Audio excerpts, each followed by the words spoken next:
یہ وہ دن ہے کہ جس میں اللہ تعالیٰ نے موسیٰ علیہ السلام کو نجات دی تھی، ان کو فتح دی تھی، اور ان کے دشمن فرعون اور اس کے لاؤ لشکر کو تباہ کیا تھا، غرق کیا تھا۔ ہاں، یہ ہے عاشورہ کا دن، 10 محرم کا دن تاریخ میں، کہ جس میں وہ بنی اسرائیل جو حقیقت میں نبیوں کی اولاد تھی، لیکن وقت کے طاغوتوں نے، فرعونوں نے ان کو اپنے غلام بنا کر ان کو ذلیل و خوار کر رہے تھے، تو اللہ تعالیٰ نے بنی اسرائیل کو ذلتوں سے نکالنے کے لیے اپنے نبی موسیٰ علیہ السلام کو بھیجا۔ وہ ایک لمبا واقعہ ہے۔ تو اللہ کے حکم سے موسیٰ علیہ السلام بنی اسرائیل کو لے کر مصر سے نکلتے ہیں، فرعون کی غلامی سے ان کو نکالتے ہوئے، ان کو بچاتے ہوئے، چلتے چلتے رات گزرتی ہے، صبح ہوتی ہے، تو بنی اسرائیل کیا دیکھتے ہیں کہ ان کے سامنے ٹھاٹھے مارتا ہوا سمندر ہے، اور جب پیچھے نظر دوڑاتے ہیں تو پیچھے دیکھتے ہیں کہ فرعون اپنی فوجیں لشکر لے کر آ رہا ہے۔ کس لیے؟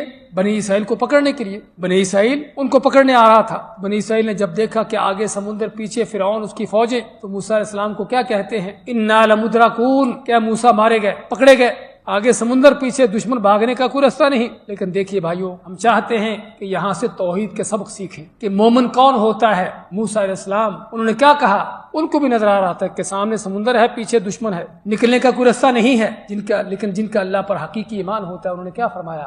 کلا ان معی ربی سیہدین، کلا ہرگز نہیں، تم کہتے ہو کہ ہم مارے گئے، پکڑے گئے، ان معی ربی، میرے ساتھ وہ رب ہے، سیہدین، جو یہاں بھی راستہ نکالے گا، دکھائے گا۔ یہ ہے بھائیو اللہ پر ایمان، کہ جس کا اللہ پر سچا ایمان ہے، یقین ہے، توکل ہے، بھروسہ ہے، وہ دنیا کے وسائل کو نہیں دیکھتا کہ آگے جانے کو کوئی راستہ ہے یا نہیں ہے، وہ یہ نہیں دیکھتا کہ دشمن کتنا طاقتور ہے، وہ یہ نہیں دیکھتا کہ دنیا کے معاملات کیا ہیں۔ اس کی نظریں کس پر ہوتی ہیں؟ اس دنیا والے پر ہوتی ہیں، جہانوں کے رب پر ہوتی ہیں۔ وہ اسباب کو نہیں دیکھتا، وہ مسبب الاسباب کو دیکھتا ہے۔ سبب کیا ہے؟ کہ سامنے کوئی راستہ ہو بھاگنے کا، نکلنے کا۔ لیکن مومن کی نظریں اللہ پر ہوتی ہیں، مسبب الاسباب پر ہوتی ہیں، کہ چاہے سامنے سمندر ہے، پیچھے دشمن ہے، کوئی راستہ تو نظر نہیں آتا، لیکن ہم، میرے ساتھ وہ رب ہے جو یہاں بھی راستے نکالے گا۔ اب موسیٰ علیہ السلام کو راستے نکالتے رہتے پہلے، اگرچہ اللہ نے موسیٰ علیہ السلام کو عصا دیا ہوا تھا، لیکن ابھی تک اس عصا، اس ڈنڈے سے اللہ نے کوئی راستہ نہیں نکالا تھا۔ ویسے اس کو اور چیزوں میں استعمال ہوتا رہا ہے، لیکن تاریخ کا پہلا موقع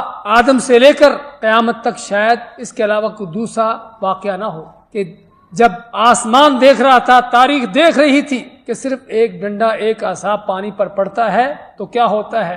ٹھاٹھے مارتا ہوا سمندر پہاڑوں کی طرح کھڑا ہو جاتا ہے۔ کالطود العظیم، اللہ ماتے کہ بڑے بڑے تودوں کی طرح، پہاڑوں کی طرح کھڑا ہو جاتا ہے، اور پہاڑوں کی طرح کھڑا کر کے درمیان سے اللہ نے کیا کیا؟ خشک رستے نکال دیے۔ اللہ کی یہ عظمت ہے، اللہ کی یہ قدرت ہے، لیکن ملتی انہی کو ہے کہ جن کا اللہ پر سچا ایمان ہوتا ہے، جن کا اللہ پر حقیقی یقین ہوتا ہے۔ تو ضرورت ہے بھائیو آج اس یقین و ایمان کو اپنے دلوں میں لانے کی، اور واقعہ صرف موسیٰ علیہ السلام کا نہیں ہے، اور تاریخ بھری پڑی ہے قرآن میں، اس طرح کے طرح طرح کے واقعات ہیں کہ یہ وہ دن ہے عاشورہ کا دن، 10 محرم کا دن، جس میں اللہ نے یہ بہت بڑا معجزہ تاریخ کا پیدا کیا اور لوگوں کو دکھایا۔ اللہ نے موسیٰ علیہ السلام کو بچایا، اللہ نے سمندر میں خشک رستے نکال کر بنی اسرائیل کو، موسیٰ کو سمندر پار کروا دیا، اور پیچھے سے فرعون آیا دھاڑتا ہوا، للکارتا ہوا۔ لیکن مشرک ہمیشہ عقل کا اندھا ہوتا ہے، کافر چاہے ویسے جتنا بھی ذہین کیوں نہ ہو، لیکن اس کی مت ماری ہوتی ہے، عقل کا اندھا ہوتا ہے۔ اب اگر تو موسیٰ فرعون کی نظر میں جادوگر تھا، تو موسیٰ نے جادو اپنے لیے کیا ہے، جادو کے زور سے رستے نکالے ہیں، تب بھی اس کے اپنے لیے ہے۔ اور اگر موسیٰ فرعون کی نظر میں اللہ کا نبی ہے، تب بھی اللہ نے اپنے نبی کے لیے رستے نکالے ہیں۔ لیکن جب موت آئی ہوتی ہے، کہتے ہیں گیدڑ کی موت آتی ہے تو کہاں جاتا ہے؟ شہر کو بھاگتا ہے۔ تو چنانچہ یہ بھی آیا دھاڑتا ہوا، للکارتا ہوا، بھاگتا ہوا، سمندر میں جا گھسا اپنی فوجیں لے کر۔ ادھر سے جب بنی اسرائیل پورے کے پورے باہر نکل گئے اور فرعون اپنی فوجیں لے کر سمندر کی تہہ میں جا پہنچا، تو اللہ نے پانی کو چلنے کا حکم دیا، سمندر کی تہہ میں اس کو غوطے دے کے غرق کیا، مارا، اور کیا فرمایا؟ فَالْيَوْمَ نُنَجِّيكَ بِبَدَنِكَ، کہ آج ہم تیرے جسم کو، تیری باڈی کو بچا کے رکھیں گے۔ کس لیے؟ کہ تاکہ تو رہتی دنیا کے لیے سبق اور عبرت بن جائے۔ تو یہ بھائیو اللہ کی عظمتیں، اللہ کی قدرتیں، کہ اللہ تعالیٰ وقت کے طاغوتوں کو، فرعونوں کو جب مارنے پر، ہلاک کرنے پر آتا ہے، تو اللہ تعالیٰ کہ کیا کیا لشکر، کیا کیا فوجیں ہوتی ہیں۔ تو یہ وہ دن جو عاشورہ کا دن تاریخ میں ہے۔ تو یہودیوں نے کہا کہ موسیٰ علیہ السلام نے اللہ کا شکر ادا کرتے ہوئے اس دن کا روزہ رکھا، اور یہ ہے اللہ کے بندوں کی سنت، اللہ کے نیک بندوں کا طریقہ، کہ اللہ کی نعمتیں ملتی ہیں، اس پر کوئی ناچ گانے نہیں چلتے، اس پر کوئی بدماشی، بدکاری نہیں کرتے، بلکہ اللہ کا شکر ادا کرتے ہیں۔ تو موسیٰ علیہ السلام نے اللہ کی اس نعمت کے ملنے پر اللہ کا شکر ادا کرتے ہوئے اس دن کا روزہ رکھا، 10 محرم کا۔ تو یہودی کہتے ہیں کہ ہم بھی موسیٰ علیہ السلام کی اس سنت پر چلتے ہوئے اس دن کا روزہ رکھتے ہیں۔ تو آپ نے کیا فرمایا؟